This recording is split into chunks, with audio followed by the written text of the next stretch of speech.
High বন্ধুরা, আমি অমিত। আজ এসেছি মা মনসা নার্সারিতে। আজকে আপনাদের জন্য এনেছি সিলেট কমলা গাছ। কমলা লেবুরই মতন এই গাছগুলোতে লেবু হয়, সাইজে একটু ছোট।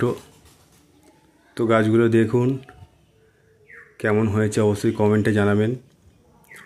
ভালো লাগলে অবশ্যই লাইক করে দেবেন। নিত্য নতুন ভিডিও পেতে আমাদের চ্যানেলটাকে অবশ্যই সাবস্ক্রাইব করে রাখবেন। প্রতিটা গাছেই ফল ধরে আছে।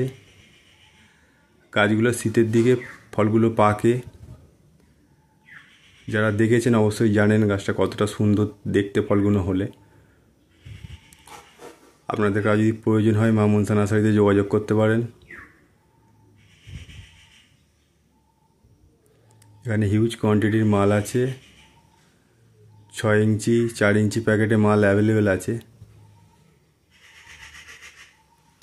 ভিডিওটা দেখার জন্যে সকলকে ধন্যবাদ।